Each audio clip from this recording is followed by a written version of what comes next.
Have you ever experienced staying alone at home overnight? A girl was forced to spend one night alone at home, and she became haunted by the shadows. This is one of the scariest experiences you've ever heard.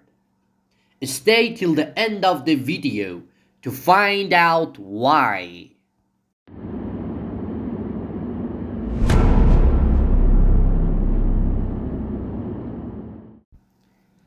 Ada, a 22-year-old girl who had recently been accepted into an art university, decided for the first time in her life to spend the night alone at home.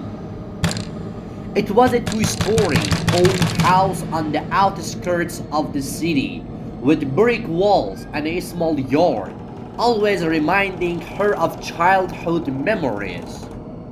Her parents had gone to a wedding of a relative in another town and were supposed to return the following night. Just one night. What could possibly go wrong? Her mother had said while saying goodbye. Ada had responded with a forced smile. "Don't worry, Mom. I'm all grown up now." But now, as the clock approached 10 p.m., the silence of the house, the ticking of the wall clock, and the sound of the wind rustling through the trees in the yard planted a deep fear in her heart. To distract herself, she turned on the TV and chose a popular horror series she had heard a lot about. She thought watching something scary might make her less attentive to the real sounds around her. The light from the TV cast strange shadows on the walls, and every time the scene changed, the shadows seemed to come alive. It was past 11 p.m. when Ada heard the sound for the first time. A faint noise, like something falling in the kitchen. At first, she didn't pay much attention and thought to herself, maybe it's the neighbor's cat jumping onto the roof. But when the sound repeated, this time resembling the slow opening of a cabinet door, her heart began to race. Slowly, she got up and walked toward the kitchen. She turned on the light, but saw nothing unusual. Everything was in its place. She whispered to herself, "You're just imagining things, Ada." But as she turned to leave, she felt the air in the room grow heavier, as if someone was standing right behind her. She didn't dare turn around. When she returned to the living room, the television had turned off. Strangely enough, the remote, which had been on the table, was now lying on the floor. Ada tried to come up with a logical explanation, but her mind was frozen. With a trembling voice, she said, "If someone's here, stop joking around." But no response came. To be sure, she walked to the front door and confirmed it was locked. She also checked all the windows. Nothing seemed out of place. Ada decided to go to her room, unlocked the door. Slowly, she climbed the stairs, but the closer she got, the more she heard the sound, like the laughter of a child, coming from one of the rooms. Her entire body froze. This house had only been home to her and her parents for years. When she reached the hallway, she noticed the guest room light was on, even though she was sure she had turned off all the lights. With shaky steps, she approached the room. The door creaked open gently, and she peeked inside. No one was there. The only things amidst was an open window, With the breeze making the curtains flutter. If you want to see what happens, make sure to like the video and watch until the end. When she reached the living room, she saw that the television wasn't again displaying static. On the couch lay the remote, but this time it was smeared with blood. Ada quickly turned on the living room lights, but what she saw pushed her to the brink of insanity. On the large wall opposite the television, written in bloody letters, were the words, "Why are you running? Why are you running? Why are you running?" Ada screamed and ran to the front door. She turned the handle, but it was locked. She was certain the key had been left in the lock, but now it was gone. Suddenly, she heard slow footsteps behind her. This time, it wasn't laughter but the deep, heavy sound of breathing. Struggling, she turned around.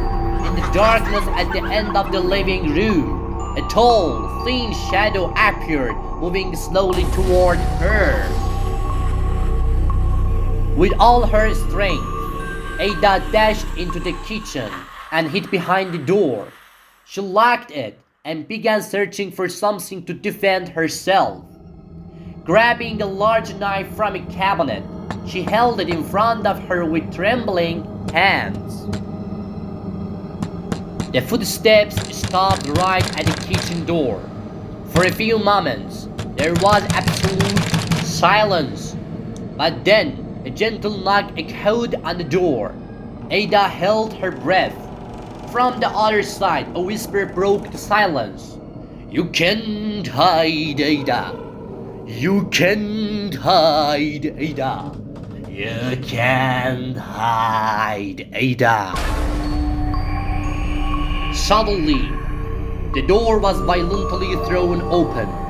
Ada screamed and threw the knife towards the shadow, but it hit nothing. The shadow quickly faded into the darkness.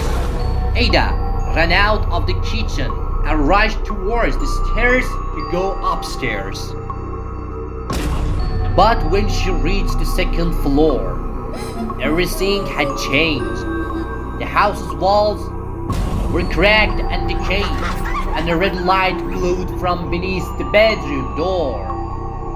With a pounding heart, she approached the door. The closer she got, the stranger the sounds coming from inside became. The story is getting scarier, and at any moment, Ada could be possessed by these shadows and spirits. If you want to know what will happen to poor Ada, stay with us until the end of the video. When she opened the door, she saw that her room had completely changed.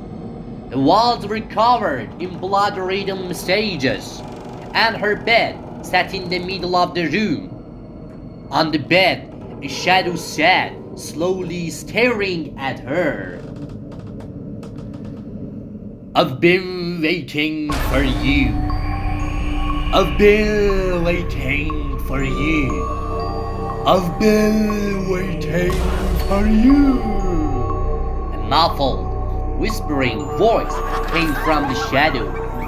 Ada couldn't move. Her legs were frozen, and breathing had become difficult. The shadow slowly stood up from the bed and approached her. Ada felt something cold and bony wrapped around her shoulders. She couldn't resist anymore.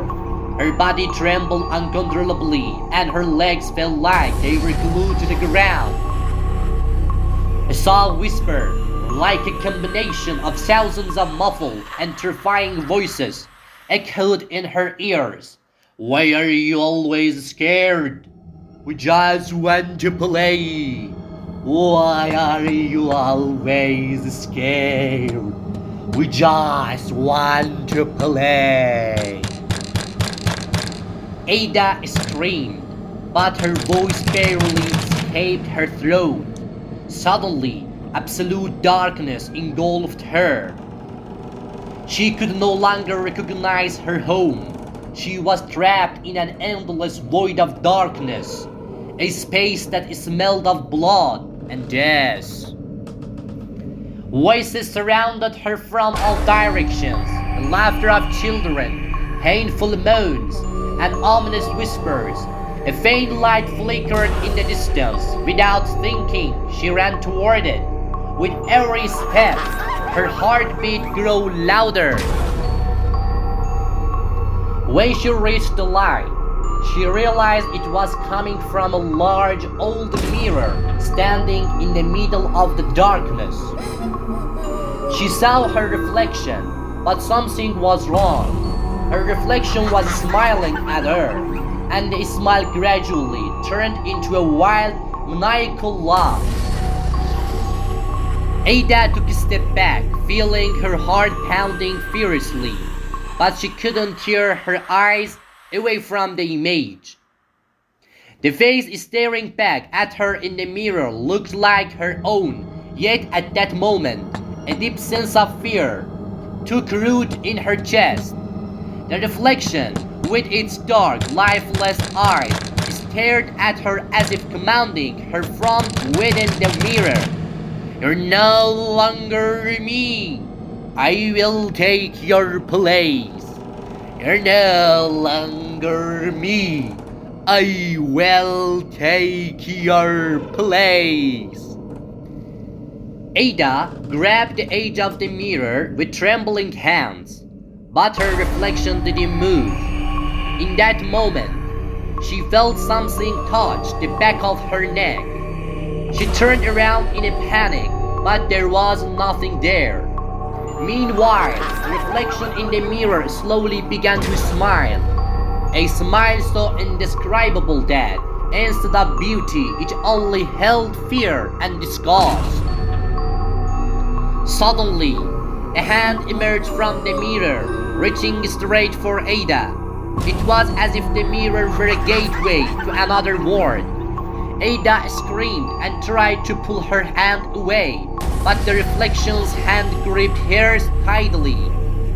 The cold, lifeless pressure of the hand caused Ada's heart to stop beating. She felt as if something inside her was being torn apart. It was then that the mirror shattered. Sharp shards of glass scattered everywhere, but the reflection remained standing there. Ada could see nothing anymore except for its cold, lifeless eyes. She heard heavy, terrifying footsteps, the sound of its breath growing louder. "No, it's your turn. No, it's your turn," a cold voice whispered from behind her. Ada turned around to find the source of the sound, but it was too late. The mirror had reached her. The reflection slowly pulled her toward the mirror. Ada screamed and struggled, but an indescribable force drew her into the mirror. Moments later, everything was over. Do you also think the whole house is watching you when you're home alone? Please share your thoughts on being alone at home in the comments. When Ada's parents returned home, everything appeared to be normal. The house was neat as always, with no signs of struggle or chaos. Her mother called out loudly, "Ada, we're home! Ada, we're home!" But there was no reply.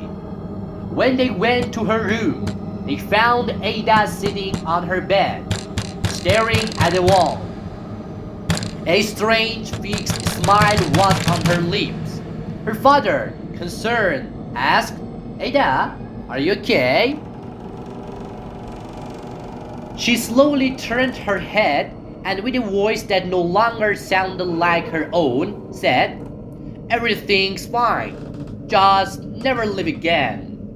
Her mother moved closer, but something in Ada's eyes made her stop. Her eyes were no longer her daughter's. They were black and empty. A few weeks later, neighbors began hearing loud, eerie laughter coming from the house.